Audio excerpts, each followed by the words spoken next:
What's going on, everybody? Eric with Deutsche Auto Garage here today with the Audi S7. JH Motorsports, or JHM, has sent us some lowering links. They saw that our wheel gap after putting the new wheels on was just no go. So anyway, they sent us these really nice billet adjustable links to review. So today you're going to get our honest review and a quick install tutorial. These are really simple to put on. You just have some little caveats, so I would advise watching this fully through to the end. Things like if you go too far, you'll get errors on your dash. These links replace the factory plastic height sensor arms and let you lower the car up to around 50 millimeters, I think, front and rear without coating or cutting anything. So you take something off, put this on, they simply trick the level sensor. So basically as you collapse this, you're telling the sensor that the sensor is closer to the control arm. You get the idea. Basically, we're lying to the computer. So there's a secondary part of that if you really want to go into it, which is going into VCDS and setting the new height and all that good stuff. And if you really want to get into that, there are more advanced methods to do that. This video is not for you. This video is simply to put these on, leave every adaptation as it sits, and lower our car. So pretty simple standard. I'm going to show you the tools that you need now. We're going to go ahead and do some measuring, and then we're going to put on our gloves. We're going to get started. Hang around. All right, so you're going to need your flat blade screwdriver. You're going to need your JHM Lowering Links, a 9mm, a 10mm wrench, your measuring tape, and then white lithium grease. Totally up to you on that one. I'm going to be running white lithium grease because I think friction material needs some kind of grease between it to help reduce friction if possible, but you also don't want to go crazy and have a bunch of dirt building up between the two components too, right? So up to you on that one, but white lithium grease. So we started our car, well, we didn't start it, we just put it in accessory mode, right? And we took our suspension and we put it in auto.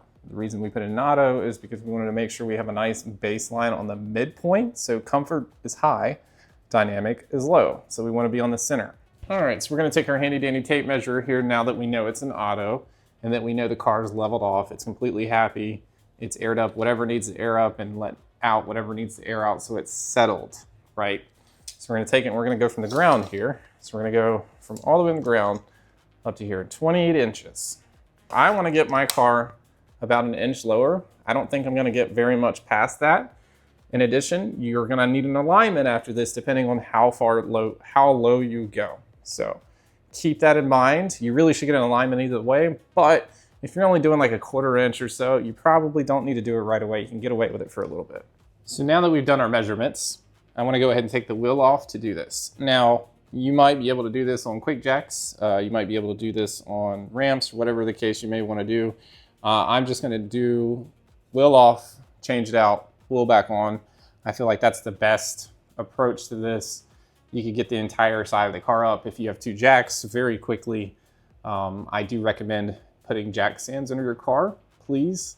I don't want to have any kind of messages come to me that says, so-and-so decided to rush a job and did not put the jack stand under their car, especially with things like the jack rod, which you literally just jack it up and put it there. And like, you don't even need to change it. So yeah, anyway, let's take our wheel off. All right, so you're gonna go to car systems at the bottom left.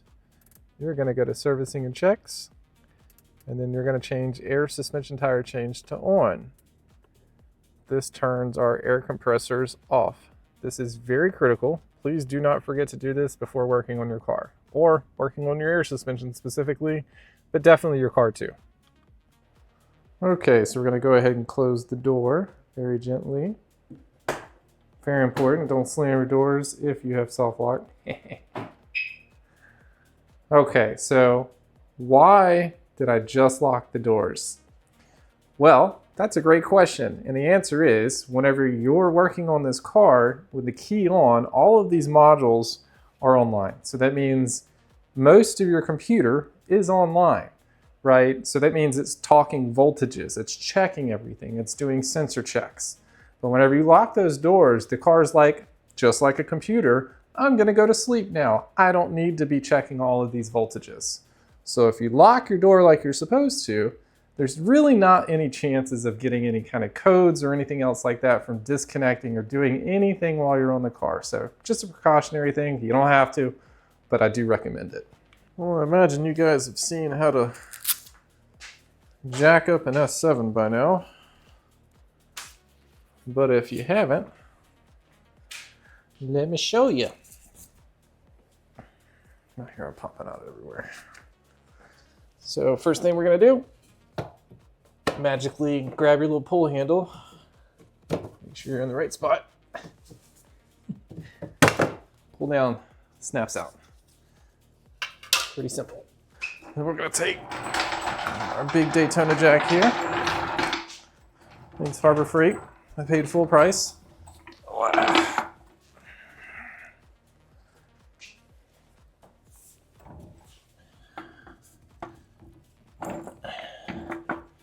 Get that nice and aligned.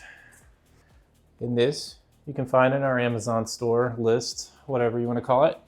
This fits up inside of the car. I like to put it up in there first and then put my jack right up on it versus trying to put it on the jack and align the jack.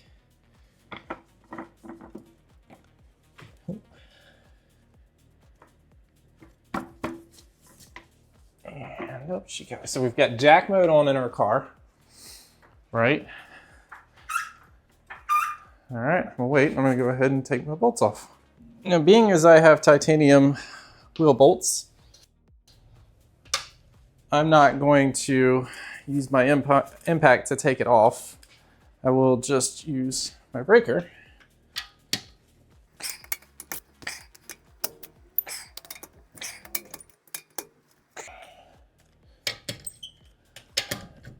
Just to make sure those are all loose. Oh, then we're gonna jack the car up.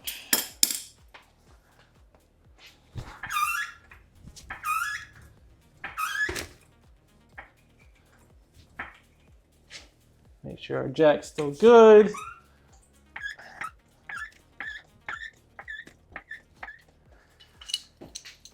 You can find this in our Amazon store. We have a list. You can, all these things. I mean, we're gonna list them down below, obviously, but the Amazon store. Just do this, that down, that there. And I'm gonna use my little mini here I got on Black Friday special. Yes, yo guy, because it's already loose. So it's really not even breaking them out. I mean, I could use my ratchet, I guess, but I don't know. Look at that. No marring, no scratches. Still look as good as they did brand new.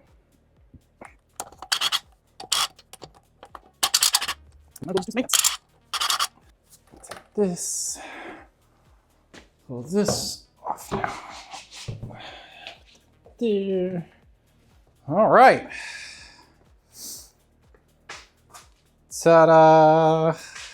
So this is your guy right here that you're going to be working on. This is the top half. This is the bottom half. You can see it doesn't have very much play to it. So the key is to start down here at the bottom, right? Take it off here. Make sure you've gotten used to it. Looks pretty simple. And if anything goes wrong, you can buy these sensors pretty new or brand new. I think TGK Motorsports has these brand new. So for a significantly cheaper price over the OEM parts. All right, I'm changing my tool out here for a different one to get some more leverage. This one's a little bit thicker, right? So come up here as far as I can. Again, I'll hold the top back. There we go, pop. Now we gotta do the same thing on the top, which is gonna be even more fun. So let's go ahead and work on the top side now. I'm gonna adjust this camera so you can see the top side better.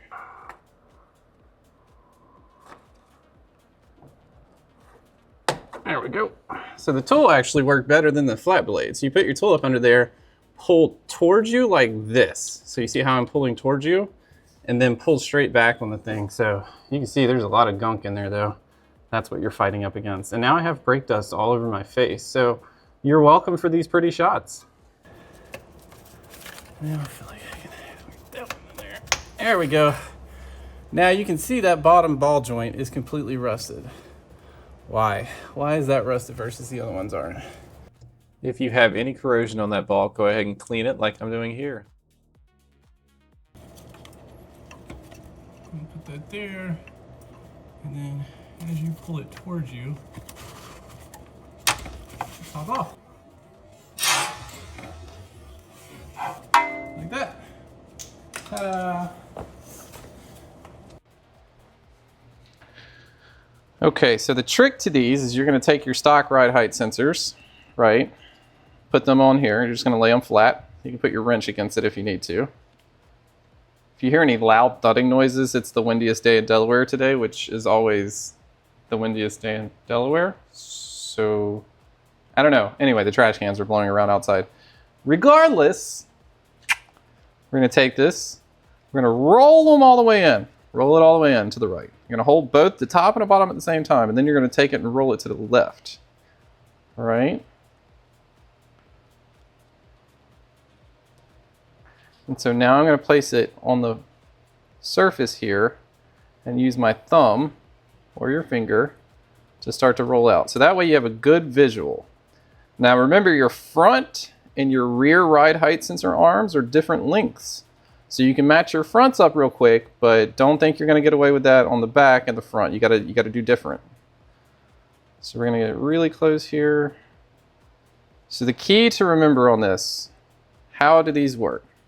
So as we collapse this in, like that, right? That rotation, that rotation, that rotation, it's shortening this arm. So the sensor doesn't know that the arm has been shortened, therefore it can raise or lower the height depending. So you could actually raise your car height too if you wanted to, I guess. But the idea is that we're going to take them, roll it out so they match perfectly right here.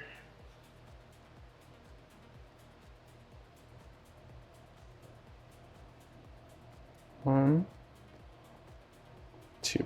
I'm just going to go with 2 full rotations. I'm going to hold this like this.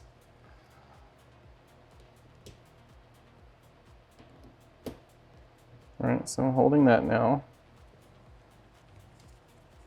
I'll lock the nut here.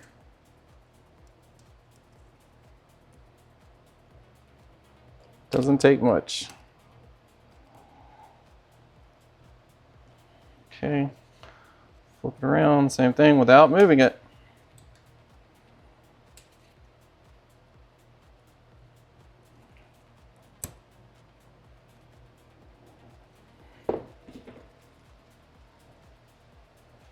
All right, so comparatively speaking, if we hold them up now, the metal stud, you can see, is not going to sit where this sat before. You can see it's a little bit shorter. Now, did I do anything dramatic? No. If you're going to use grease, go ahead and apply it now. Do not use a Q-tip. You can see why on my stuff, but just use whatever you can to apply it. Okay, so for the length, this is 84 millimeters. I'm dropping these down to 83. And you can see the kind of config that I have here with my caliper to hold the end link in place and then adjust with the middle bar. And then you can use your 2 wrenches to actually tighten it. So it's mathematically the exact same. You're not guessing. Now, I would take a microfiber and just wipe the ball off real quick. You don't want dirt or anything in there. Same thing on the bottom one.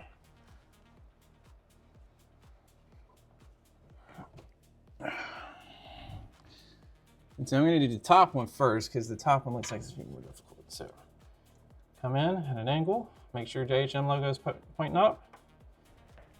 There it goes, nice solid click.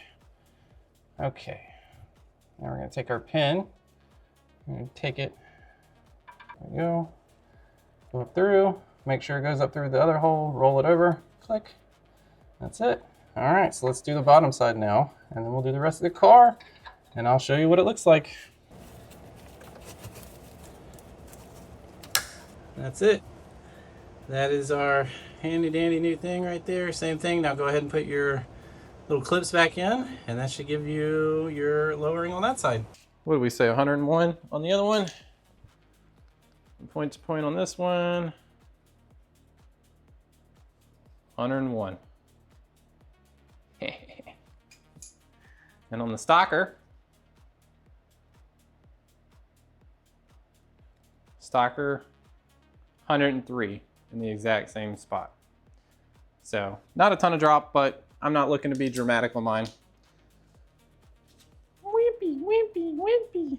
Metal, metal, metal. Which one do you want to accidentally hit when you're working on your suspension?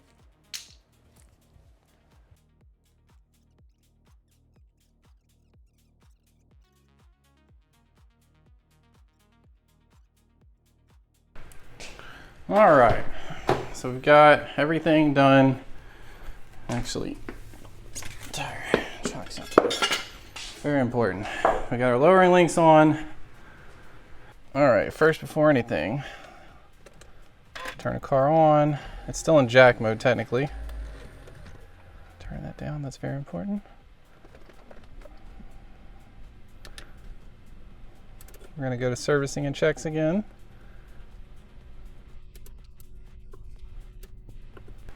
So sometimes you gotta start the car, but we're gonna go ahead and measure now.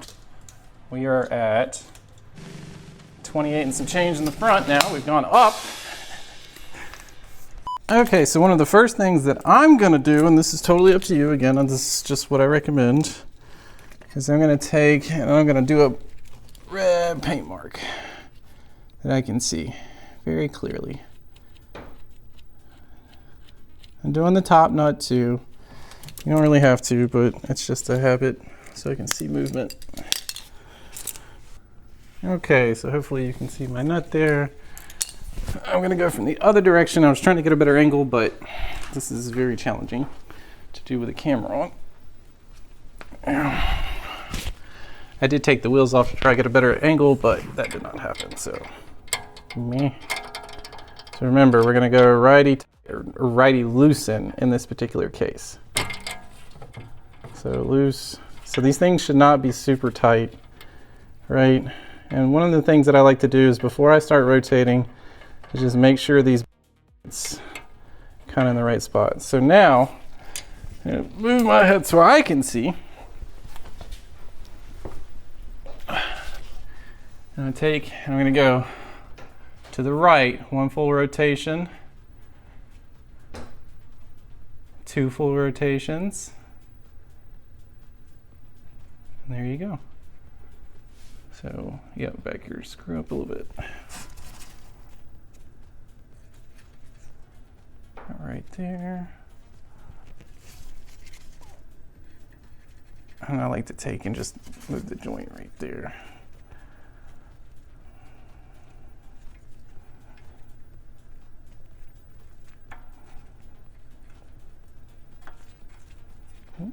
See? I'm just trying to loosen the nut. There we go. All right, so I want to make sure all joints are seated properly, fully in there, the way they're supposed to be. So now I'm going to hold this and I'm going to roll this to the left to tighten. Same thing while I've got it held. I'm going to do my bottom nut to the left to tighten. And again, normally you would just do this, but I'm going to flip back around so I can use my wrenches on this side.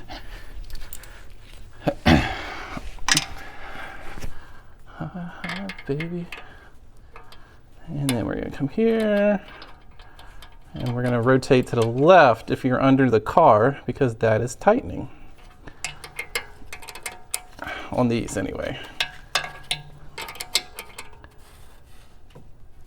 All right. So that gives you no play from an aspect of the ball joint. I say the ball joints, these are not ball joints, the stud and the enclosure becoming loose. So while you got your hands down here, go ahead, check your pins, make sure your pins are fully seated. You don't want those coming out and driving down the road. Kind of hard to feel. I'm just going to redo these real quick, just to make sure. There it is. I can feel it coming out. I'm going to come back over here. Oh man, this would be so much easier on quick jacks. Just make sure this one again is the same way. Yep. There we go. And now that we've made our rotation, so that was 2 full rotations, basically. All right, so now we're gonna do the backs. All right, so that one's already installed. You see that the length is pretty far out. So I did 3 revolutions in the back of mine compared to where I was initially on the rear right, and I thought it looked really good. So this is the fun part, trying to remember. So you have to get a hand in here, put this one on like this, where it sits on top of the axle, and that's going to make your life easier because now you can just hold that one essentially with the most contorted thing ever. This one is not lifty-loosey. That one's righty-tighty. So if you're looking at it, it needs to spin to the right to come loose. And now I'm going to take that same method here.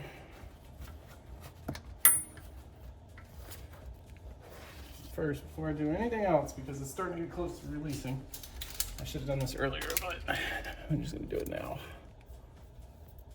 Just going to make a mark so I have a witness mark here to know how many revolutions I'm turning.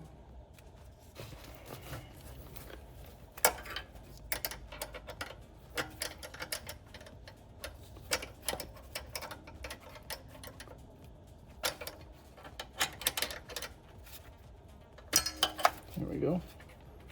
Break that loose, spin it up, back your little 9mm off, and now I'm going to do more rotations to the right. So that should collapse it down. I'm going to take that out so you can see. So there's your JHM logo, which is marked 1, 2, 3.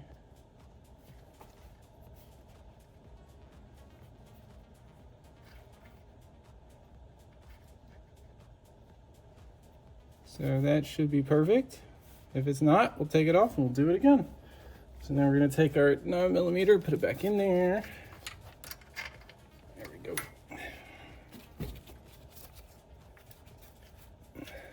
And so on the rear left, we're going to spin the top nut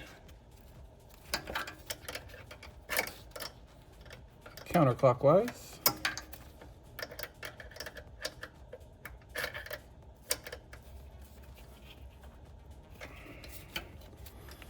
And then on the bottom here,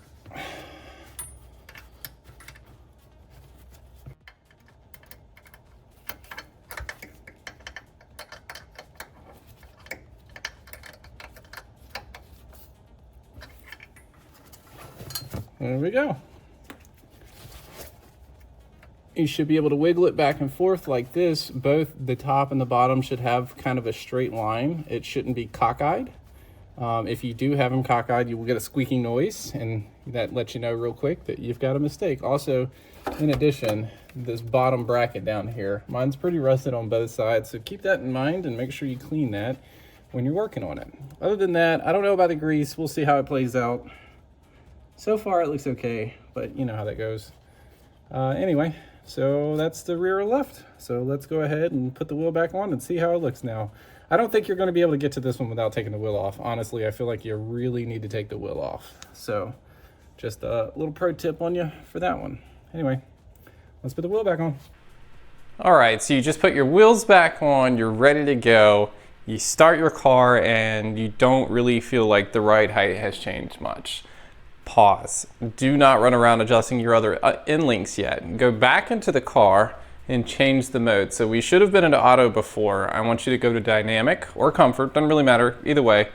Go to one of the other modes and then go back to auto and recheck your ride height before you make any more adjustments. That is critical because the sensors have changed in height, but remember we had the car locked in a sleep.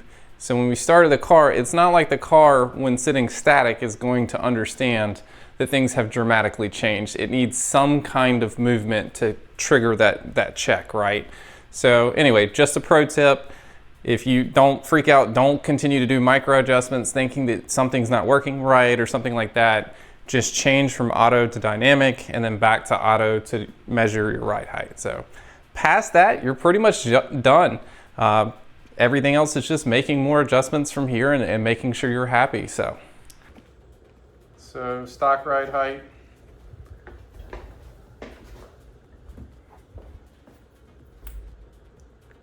my new ride height.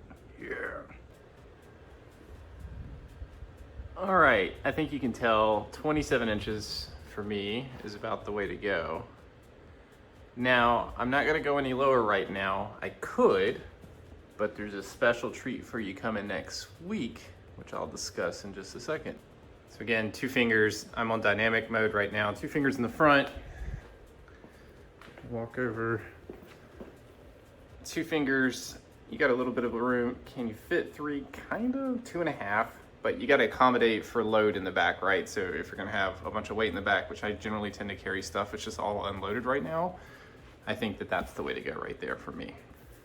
All right, so we're all finished up now. We worked on the car. We put the front, the lowers in, we adjusted them. We knew that we accidentally raised it, but that was the whole point of using the digital caliper, right? Is to at least get it close to stock. You don't want it to be so far off of stock where one wheel is like 3 rotations off, the other wheel is 4 rotations off or something like that, to where you're having to go back and forth to each wheel to try and adjust. That's not fun, right? So get it as close as you can to stock, in my opinion.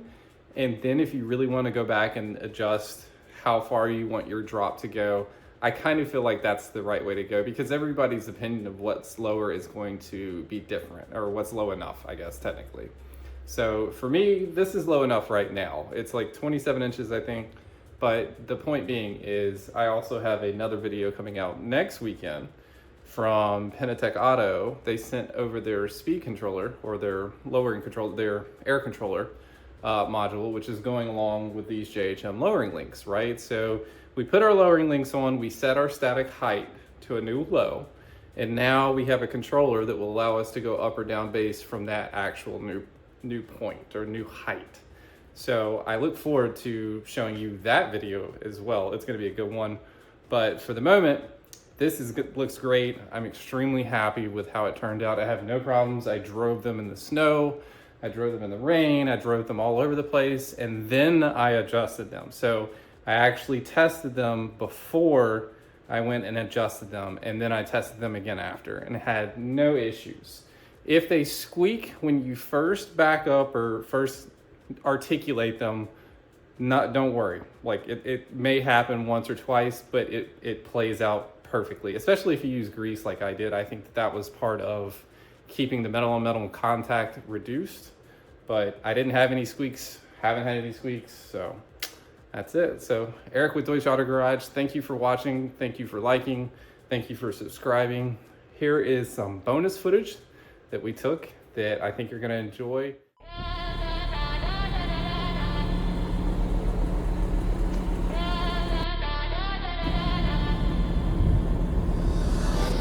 Midnight garage light. Everybody sleep, I'm wide awake.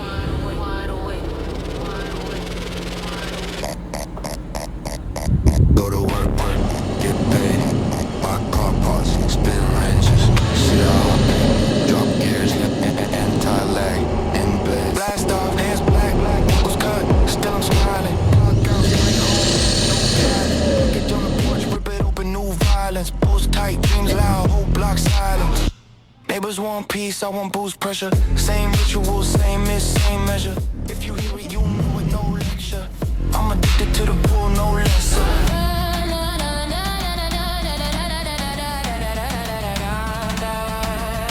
Kill the lights.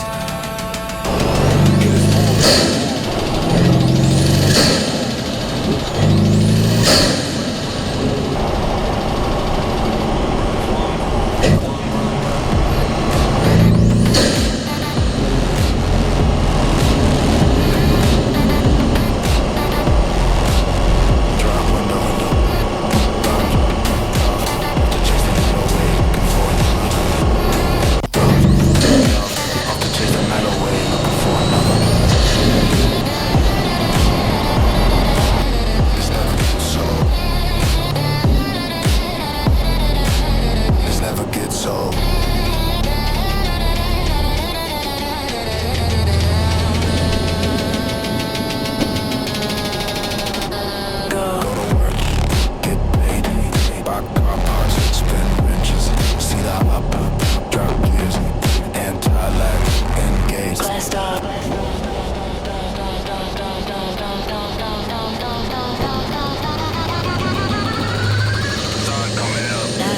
I'm still hunted.